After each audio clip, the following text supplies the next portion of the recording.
After 7 years of caregiving, my mother-in-law, Hannah, passed away from pneumonia. My husband Tom and I had just finished her funeral and were at Hannah's house to sort through her belongings. The empty caregiving bed in the living room painfully reminded me of our loss. Hannah, I murmured, stroking the bed's railing, lost in memories of her, when suddenly Tom shouted, "Move! You're in the way." He marched towards the window clutching a familiar suitcase. And he threw it into the yard. What? Wait!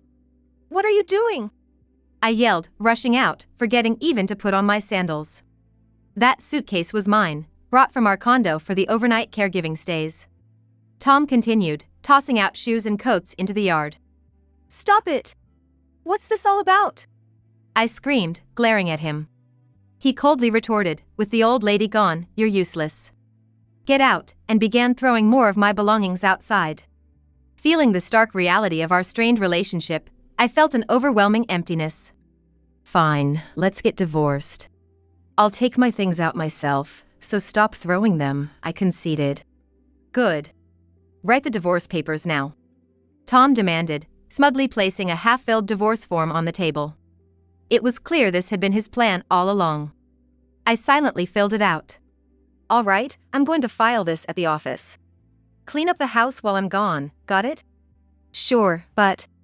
"Tom, are you sure about this? You might regret it." "No way." He scoffed and left without looking back. And just like that, our marriage ended unceremoniously. I'm Kelly. I'm 46 years old and single. I live in a quaint, old house in a small town and work at a nearby local market. My income is modest, so I live simply, but it's a peaceful, carefree life. However, just months ago, I was worn out from caring for Hannah and managing household tasks. Especially since Hannah was bedridden, my days revolved entirely around her care. Sometimes I wonder if my current life is just a dream, given the hardship I experienced back then. The meeting between my husband, Tom, and me dates back to our 20s. We were colleagues at work. We were both fresh hires in the same department. He had a girlfriend from his college days, while I was passionate about my job, eager to work more. So back then, Tom and I were just good colleagues, without any romantic feelings. That changed when we both turned 29. After a year-end party, Tom said he wanted to talk to me. Why does he want to chat now, after sitting next to me several times at the party? I wondered, walking with him to a park near the station. Tom seemed nervous and hesitant to start the conversation. To break the ice, I joked, "What's up? You're not gonna come crying about extra work again, are you?" "I'll help, but favors during the holidays come at a price." At that time, Tom often asked me for help with work. Normally, he would be asked during work, but at this time, it was a very busy period due to the year-end and New Year holidays. Requests during busy times can be difficult to bring up. I assumed on my own that Tom wanted to ask for help with work but was hesitating to do so. So I made it easier for him to speak up. But I was way off the mark. "No, it's not about work today. Kelly, will you consider dating me with marriage in mind?" Marriage? With me? What about your girlfriend? "We broke up a while ago. So, what do you think?" "I'm serious." I was silently surprised, but not displeased. In fact, I felt a growing sense of joy. Tom had always seemed sincere and kind in his work. And although I knew he had a girlfriend when we first met and had given up on any romantic thoughts, I had actually harbored feelings for him for a long time. Without hesitation, I said, "I'd be happy to." Tom beamed and did a triumphant fist pump. Looking back, that might have been our happiest time. We got married within a year of dating. Our courtship was brief, but since we saw each other at work every day, we knew each other well. Turning 30 also gave us the push to tie the knot quickly. I planned to continue working after marriage. However, Tom insisted, "I'm terrible at housework, so I want you to stay home after we're married. I earn enough for us, even with a couple of kids." He even told our boss, Kelly's quitting, without consulting me. Our boss, who believed in the old-fashioned idea that women should quit their jobs after marriage, agreed without hearing my side.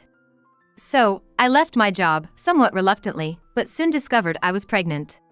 There was no maternity leave at my company, so I would have had to leave anyway. Though I'm not fully happy with how it turned out, it was probably for the best. I left with everyone's well wishes, and I was excited about the life ahead with my child, I thought.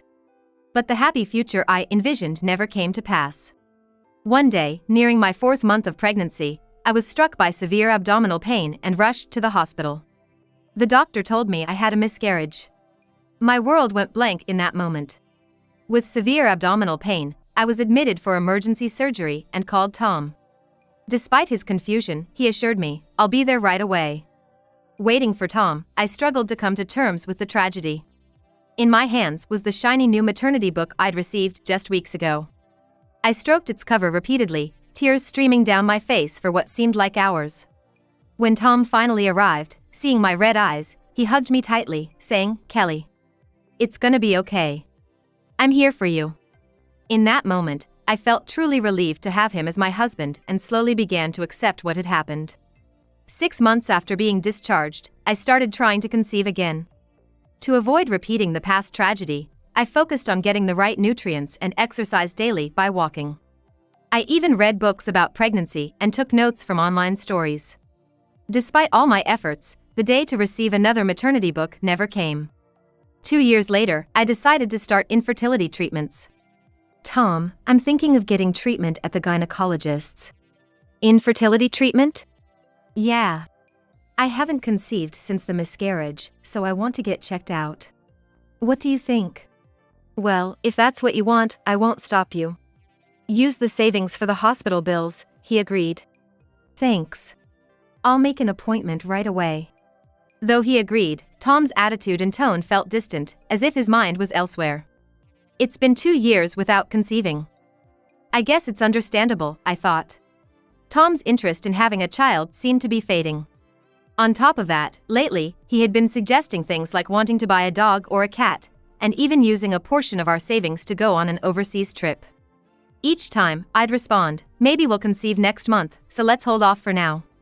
In hindsight, I realize my approach might not have been the best. I rejected his suggestions for a change of pace, focusing solely on trying to conceive. We even went as far as expensive fertility treatments, engulfing our lives in the process. My desperation contrasted starkly with Tom's waning interest in having a child. Then one day, an incident occurred. "This is strange. It's almost time for the appointment," I muttered, checking my watch repeatedly outside the gynecologist's office. We were supposed to have a consultation together, as advised by the doctor. But Tom never showed up. Frustrated, I sent him a text and got a brief reply, "Sorry, got caught up with work." What? I can't believe this. I thought, dismayed. Despite having told him months in advance, Tom had easily chosen work over our appointment. That night, Tom didn't come home until late. When the weekend came, I brought up the topic of visiting the doctor together again.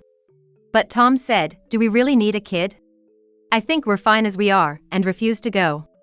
I was already hurt by his canceling and not coming home until morning, but these words made me more angry than sad. So, I lashed out, "What's that supposed to mean? You know how hard I've been trying, right? We can't have a child by myself. Anyway, I'll let you know when I make another appointment, so make sure you come next time, okay?" At that moment, I was more focused on how hard I had tried and how hurt I was than trying to bridge the growing gap between us. I didn't even try to understand why Tom would say such a thing. This incident turned our relationship completely cold. Tom never accompanied me to the hospital, not even once.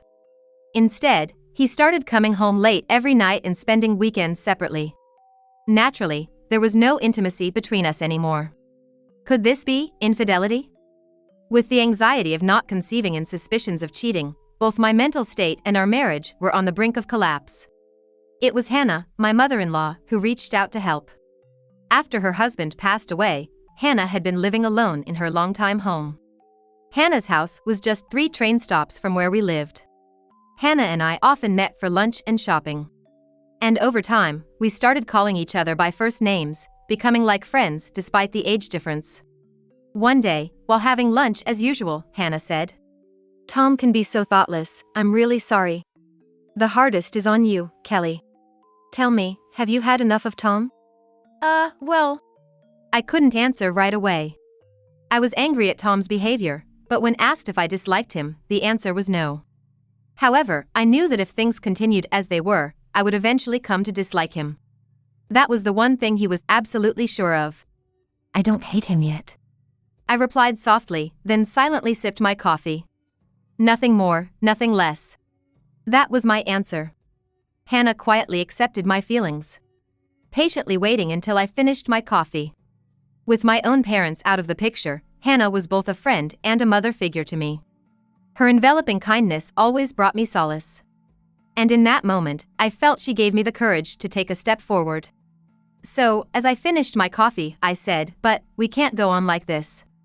I want to try again. Can you help us?" "Of course.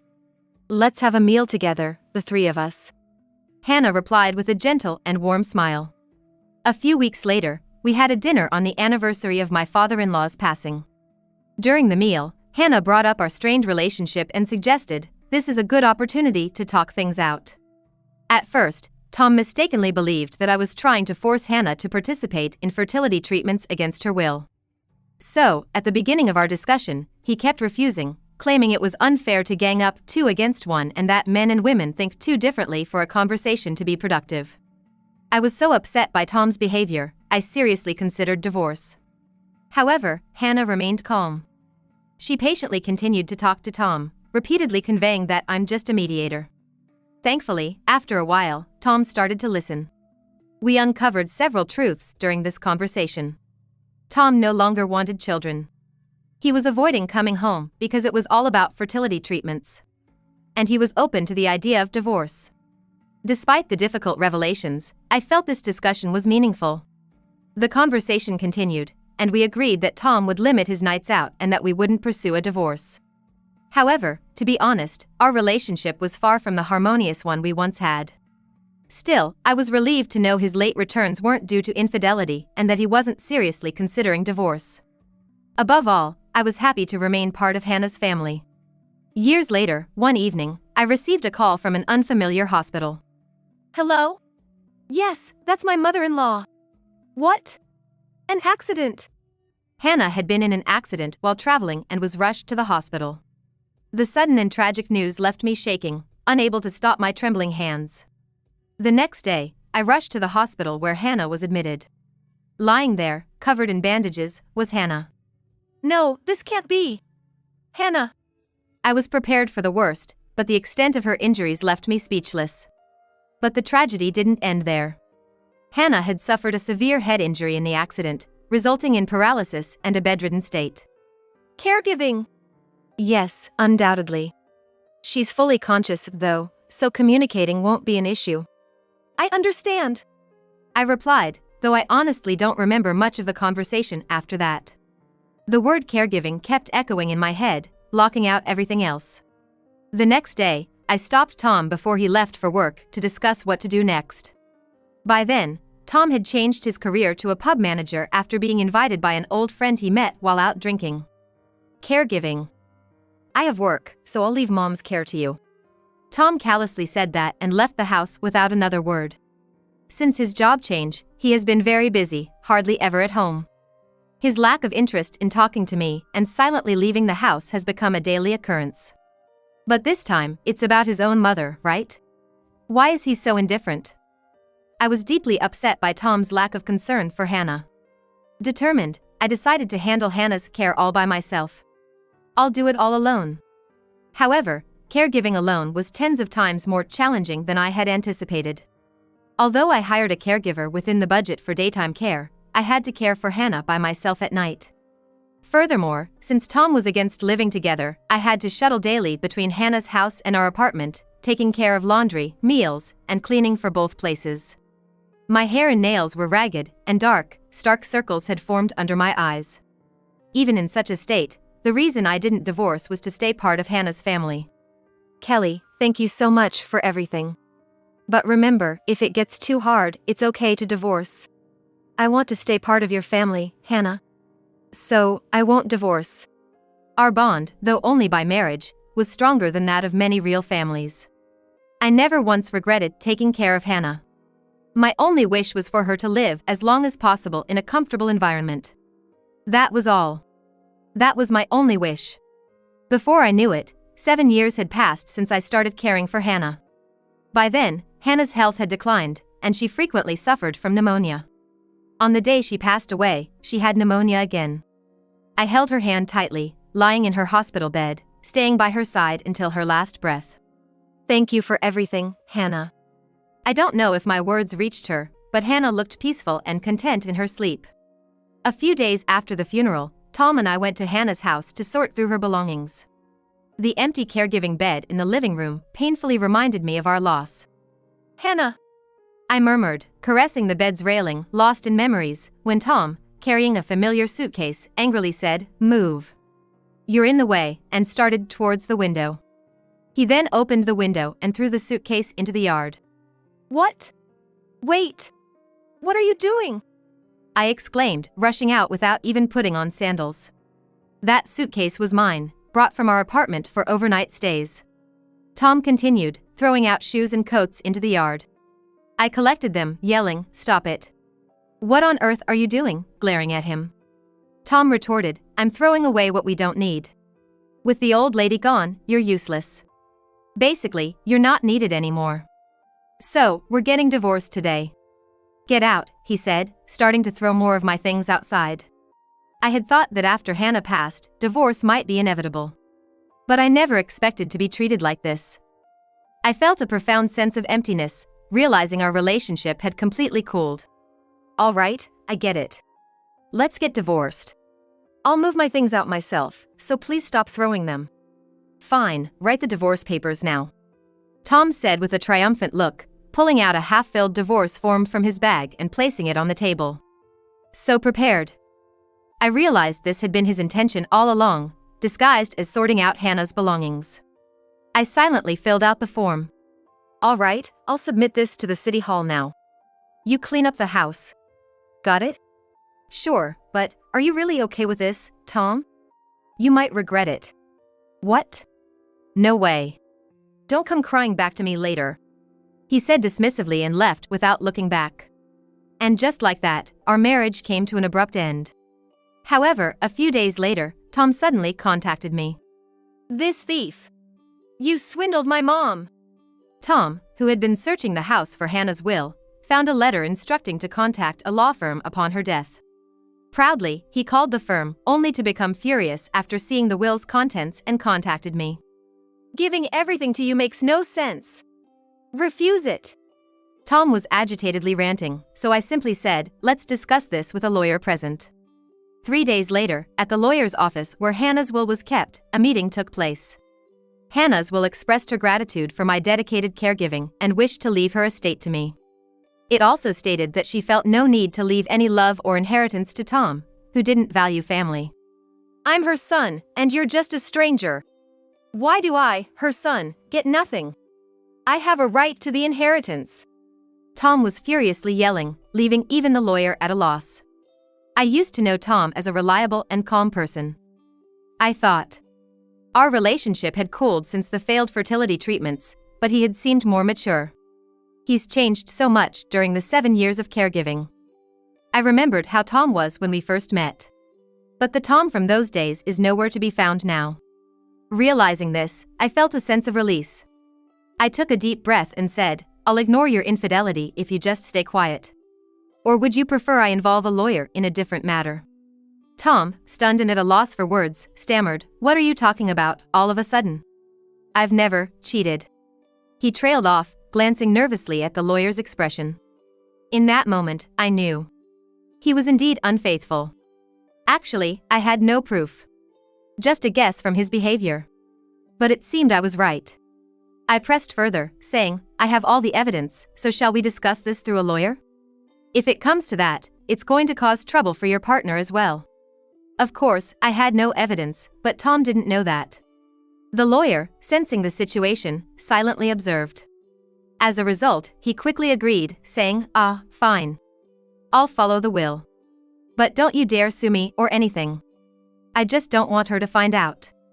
It seemed he was truly serious about his affair partner. Additionally, the mortgage on the apartment was fully paid, and there was a decent amount of savings, so he wasn't in need of money. The reason Tom wanted the inheritance was because he said, "I need the money for my future with her. The apartment and savings just aren't enough." His girlfriend seemed to be quite expensive. Even after resolving the wills issue, Tom grumbled till the end.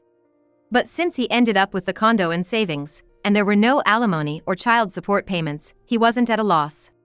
Still, he seemed to always want more and more. People change so much. The man before me seemed like a complete stranger, and while I felt a sense of sadness, surprisingly, there was no regret or longing. Maybe I've changed just like Tom, I thought, as I quietly concluded the rest of the discussion. Afterward, I moved to my current old house and began hosting overnight dinner parties with old friends. That's when I incidentally heard about Tom again. Hey, your ex-husband, Tom, right? He's in trouble now. Oh? Trouble? What happened? He was sued by the husband of the woman he was seeing. She was married. What?